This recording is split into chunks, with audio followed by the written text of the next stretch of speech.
This is our first show since Donald Trump retook his throne as president. Yeah, I mean, can you believe it? It feels like the election was, God, months ago at this point. Well, it was, but longer months ago. I guess if that makes sense. I must admit, that was funny and clever. Yep.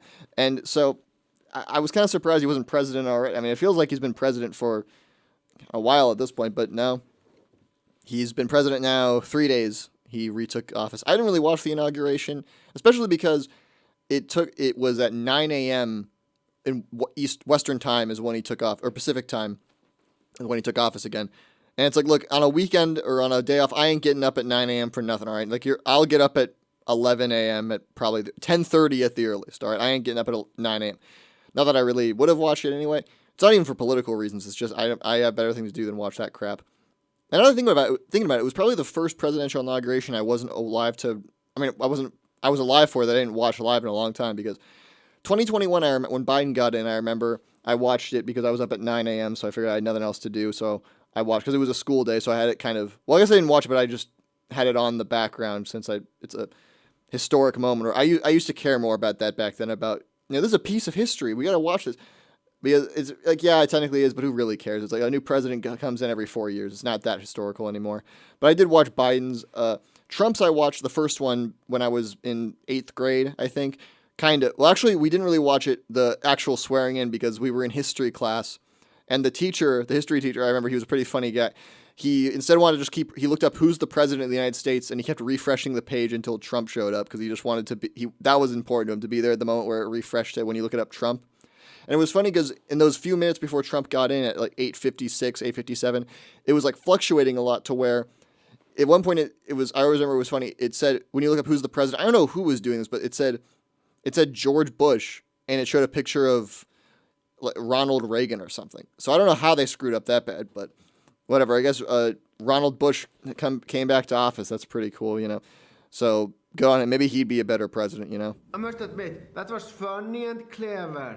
But anyway, besides just that, we did eventually watch some of his speech. Although most people in my class, because they were very, against Trump, did not want to watch it. I didn't really care one way or the other because, I was 14 or so and I didn't care about politics then. So I didn't care if we watched it or not. And then Obama's second one was 2013. Now we're getting back to when I probably watched it because it was a school day again. It was on a Sunday, but I guess the rules with presidential inaugurations is if it's on a Sunday, they do a private swearing in, and then the next day they do the official one. I guess because we're a Christian nation or whatever, so Sunday is a day of no work. So I didn't watch his official inauguration, but his ceremonial one, I guess I didn't watch it, but I was probably awake when it happened. And then his first inauguration, I probably was as well, but this is like going back so far that I don't remember what I was doing then. I would have been, I think, in kindergarten when Obama was sworn in the first time, and it was on a school day, and I'm sure that we didn't watch that because no one understood what was happening. I mean, I remember by the time of the election, that was the first election I was kind of following in terms of I knew who the candidates were and all that, but I thought it was weird because I remember thinking, I knew who Barack Obama was, I knew who John McCain was, but I thought they were just like both already president, and we were voting for which one's going to stay president, like Survivor or something, or American Idol, but yeah, so I didn't really take any stock. After he won, I didn't take any stock in the fact that he had to be sworn in still. And then we go back further. I was alive for the one before that, but I was 2 years old, so I obviously didn't watch it. But yeah, so that's my history with these inaugurations. So yeah, this is the first one in 20 years I was not awake for. Or no, it's the first one ever I wasn't awake for, I guess, because I was probably awake for the George Bush's second inauguration, but just didn't watch it. So yeah, I guess it's the first one. I mean, but again, well, not that I would have watched it if it was on, if I was awake, but maybe if he got sworn in on at a better time, like at 5:30 when I'm awake, maybe I would have watched it. But yeah, so not that there was that much notable about it. I thought it was a bit weird how he went to a stadium to sign a bunch of executive orders after that, something like 36. That seems a bit. I don't know why you got to do that in a stadium or whatever. I mean, you think that you're president now, bro, and you're never gonna get to run again. You've won twice, okay? You don't. The campaign's over. Go to the White House and work. Although I was a bit surprised, I didn't expect a proper Sig Heil within the first day of the Trump administration. I didn't expect that, but Elon Musk proved me wrong there. And yeah, okay, I know. Okay, it was not. I'm sure everyone says he was not heiling Hitler. He was not actually doing it. He was throwing his heart out or whatever. You really think he would do a Nazi salute in front of a crowd like that? And my response is, yeah, Elon Musk, I know he did not literally try to show allegiance to Hitler in a crowd like that and expect nothing would happen. I know that was not what he was actually doing, but the fact that he would do that gesture at all. First of all, I don't buy that he was throwing his heart out to those people, because he kind of put his fist on his chest and flung out his hand like that with his palm facing down. Not really how you throw something. But yeah, do I think he was genuinely trying to Heil Hitler? Okay, no, obviously he was not doing that. But was he doing a very questionable type of salute, considering the political environment, the accusations against him and Trump? I would say yes, that is what he was doing. So that was not good. I mean, I don't know. Again, it was clearly not actually supposed to be a Sig Heil, but everyone's going to call it that anyway because it's just funny to say that, including myself. So I'm sorry, Elon, but you kind of got screwed over on day one. And oh yeah, the other popular meme that I saw of the this is probably the most memed inauguration I've seen in recent history, even more than Trump's first inauguration, just because of all the jokes that have come out of it, is Melania's outfit. A lot of people making jokes about that, how she was pulling off the spy versus spy look, is how I call it. I said I used that. I didn't come up with that. I saw it somewhere. I brought it up to I was using that term, and I think they didn't know what I was talking about right away. And I realized, man, I am not. I feel old now. I mean, no one cares about. No one knows Mad Magazine anymore.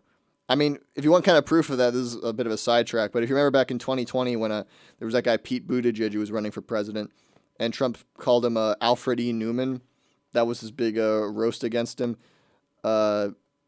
Pete said, "Oh, well, I don't know what that is. You know, I mean, I'm not 60 years old." And yeah, Pete's like he's like in his 40s, so he's old to me. He's not really that old, especially by political standards, but he's old to me, and he doesn't know what Mad Magazine is, but I know what it is. Damn. I really do feel old. That's crazy. Well, anyway, Matt, that's the look Melania was rocking. The Hamburglar was the other one I saw people point out. That one's pretty funny, but I don't know. Spy versus spy kind of just hits harder in my opinion. But yeah, and of course there are people saying, "Don't make fun of her look. Don't make fun of her look. That's so mean." First of all, I'm not making fun of her physical look. You know, I'm just making fun of the outfit she was wearing.